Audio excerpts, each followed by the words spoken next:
आप सभी का स्वागत है आपके हमारे channel the comic book reader में। और आज के दिन हम लोग पढ़ेंगे पहाड़ी बाबा पार्ट 1 वॉइस मोड में। तो आइए शुरू करते हैं।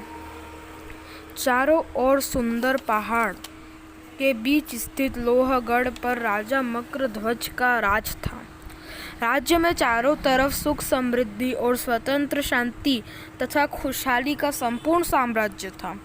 लोहगढ़ के राजा के सुंदर महल के बाद कोई पहला नाम जुबान पर आता था तो वह था पहाड़ी बाबा। राज्य की उत्तर दिशा की सीमा के पास वाली पहाड़ी के अंचल में स्थित मंदिर ही आजकल पहाड़ी बाबा का डेरा था। दिन निकलते ही वहां पर लोगों आने जाने वालों का तांता लग जाता। क्या बाबा ने ध्यान भंग कर दिया? नहीं, बाबा ने अभी आंखें खोली नहीं। कहते हैं बाबा पहुँचे हुए आशीर्वाद प्राप्त करने वाले असाध्य रोग से भी छुटकारा मिल जाता है। मेरा बिरजू तो मौत के मुंह में पहुंच गया था, पर पहाड़ी बाबा ने बचा लिया। पहाड़ी बाबा पहुंचे हुए साधु है। पहाड़ी बाबा की जय जय। बाबा देखिए, मेरे बच्चे को कोढ़ हो गया है, इसे यहीं छोड़ जाओ। वत्स, प्रभु ने चाहा तो 10 दिनों के पश्चात यह पूर्णतः स्वस्थ हो जाएगा। अच्छा बाबा, तो अब आप ही सहारा है। लोहगढ़ के राजवेद के गायब हो जाने से हम सब बहुत दुखी थे। आपने आकर हम सबको सहारा दिया। वह बूढ़ा अपने पुत्र को वहीं छोड़कर चले गया। बाबा के सेवक ने उसका बराबर ध्यान रखा और उसका उपचार किया।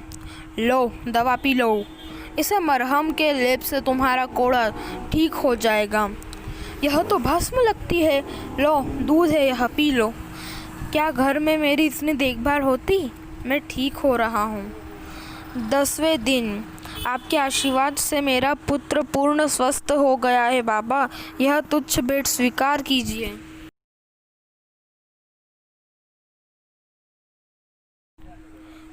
कहाँ से आया था और कौन था वह पहाड़ी बाबा, उसे शायद किसी को भी नहीं मालूम था। पहाड़ी पर बने मंदिर पर डेरा डालने के कारण ही उसका नाम पहाड़ी बाबा था। हरिओम, भिक्षा लाती हूँ पहाड़ी बाबा। लेकिन क्षण भर की देर का अर्थ था। ओह, पहाड़ी बाबा चले गए। यह कैसा बाबा है जो क्षण भर भी प्रतीक्षा भी नहीं कर सकता? हरिओम। अगले दिन, ओ बाबा खाली हाथ न लौट जाए। शुक्र है समय पर पहुंच गई। बहुत संतोषी बाबा है। समय पर भिक्षा न मिले तो परवाह नहीं करते। लेकिन इन्हीं दिनों लोहागढ़ की शांति भंग किए हुए थे एक डाकू दल। डाकू आ गए। ओ भागो भागो, जो कुछ हमारे हवाले कर दो। मुझे मत मारो, जल्दी से उतार दो यह सभी आभूषण। मेरे पास यही आमदनी थी। बकवास बंद करो, वरना जान से हाथ धो बैठोगे। लूट लो इनका सब कुछ। नहीं, बचाओ बचाओ। खूब चिल्लाओ, मगर तुम लोगों की मदद करने यहाँ कोई नहीं आएगा। हा हा हा। डाकू लूटपाट करके वहाँ से भाग निकलते और खबर पाकर उन्हीं का पीछा सैनिकों ने किया। ओ, वह तो जंगल में घुसते जा रहे हैं। अब जंगल से भागकर कहाँ जाएंगे? इस बार हमारे हाथ नहीं बचेंगे। कहाँ छुप गए डाकू? जंगल का कोना कोना छान मारो, एक भी डाकू हाथ से निकल कर न जा पाए। सैनिक डाकुओं की तलाश में लग गए। उफ, आखिर कहाँ जा छुपे हैं यह डाकू? क्या उन्हें धरती निगल गई या आसमान खा गया? थक हार कर सब वापस लौट गए। हमें तो एक भी डाकू नहीं मिला सरकार, न जाने सब कहाँ गायब हो गए। ओह, सेनापति को क्या जवाब दूंगा? सेनापति को जब कोतवाल और सैनिकों की नाकामी का पता चला तो तुम सब नालायक हो। मुझे ही अब इस समस्या का हल ढूंढना होगा। सेनापति, यह खबर पाकर महाराज मकरध्वज चिंतित हो उठे। सैनिकों, युद्ध तो हार कर सकते हैं महाराज, किंतु किसी की खोज का काम कर तो सिर्फ गुप्तचर ही बढ़िया कर सकते हैं। सेनापति जी, क्या हमारे सैनिक इतने ही निष्कष्ट हो चुके हैं कि कुछ डाकुओं ही नहीं पकड़ सकते? तो गुप्तचरों को लगा दो, मगर डाकू जल्दी पकड़े जाने चाहिए। मैं शीघ्र ही कोई प्रबंध करता हूँ महाराज। अगले दिन महाराज, इन 2 गुप्तचरों महादेव और विश्वनाथ को डाकुओं की खोज का कार्य सौंपा जा रहा है। प्रणाम महाराज, हमें इनकी योग्यताओं पर पूर्ण विश्वास है। दोनों गुप्तचर डाकुओं की तलाश के लिए निकल पड़े। चूंकि डाकू जंगल में पहुंचकर लुप्त हो जाते हैं, इसलिए हमें जंगल की निगरानी करनी चाहिए। तुम सही सोच रहे हो विश्वनाथ। किंतु अगले दिन उन दोनों गुप्तचरों के शव महल के सामने वाले पेड़ पर लटके रहे थे। राज्य के कुशल गुप्तचरों के शव, यह क्या हो रहा है?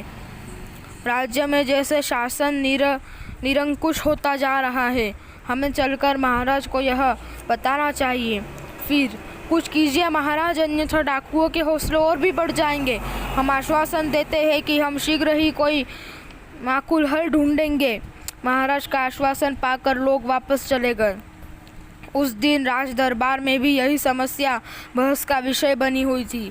महाराज क्यों ना पहाड़ी बाबा की मदद ली जाए। ओह, तुमने ठीक याद दिलाया महामंत्री। पहाड़ी बाबा अवश्य समस्या को जड़ से उखाड़ देंगे। अगले दिन महाराज मकरध्वज स्वयं पहाड़ी बाबा के पास पहुंचा। कहिए राजन, कैसे आना हुआ? एक बहुत बड़ी समस्या खड़ी हुई है पहाड़ी बाबा। महाराज मकरध्वज ने डाकुओं द्वारा लूटपाट करने की बात बताई। मुझे लगता है यह सब संग्राम सिंह के बेटे का काम है। संग्राम सिंह? वह कौन है राजन? संग्राम सिंह भी एक डाकू था बाबा। उसके गिरोह के आदमी भी इसी तरह क्रूर अत्याचारी सैनिकों तथा राज्य के नागरिकों के शत्रु थे। महाराज मकरध्वज बताने लगे। हा हा हा, लूट लो इन सबको। जो विरोध करे उसे खत्म कर दो। वह नगर में जहाँ भी जाते वहाँ लूटपाट और मार काट ही करके लौटते। भागो भागो, ओ सब कुछ लूट कर ले गए।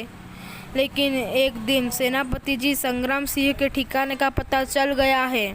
शाबाश गुप्तचर, तुमने भारी इनाम का काम किया। फिर उन खंडरों की ओर कुछ करो सैनिकों। सेनापति ने वहां पहुंचकर शीघ्र ही खंडरों को घेर लिया। संग्राम सिंह ने धोखा देकर निकल जाना चाहा।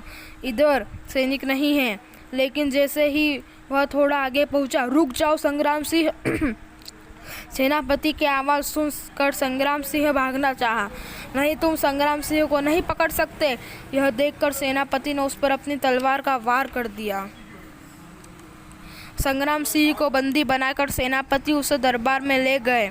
संग्राम सिंह के राज्य की जनता के सामने कर फांसी दी जाएगी ताकि कोई और डाकू बनने का साहस न कर सके। अगले दिन डाकू संग्राम सिंह को फांसी पर चढ़ाया गया।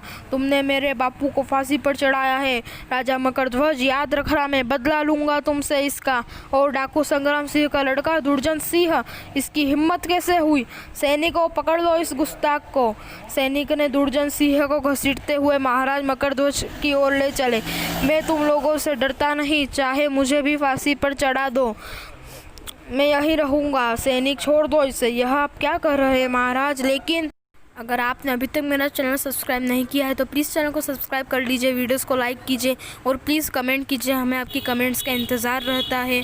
और अगर आपको इसके आगे की स्टोरी जाननी है तो प्लीज़ अगले पार्ट के लिए इंतज़ार कीजिएगा। तब तक के लिए धन्यवाद।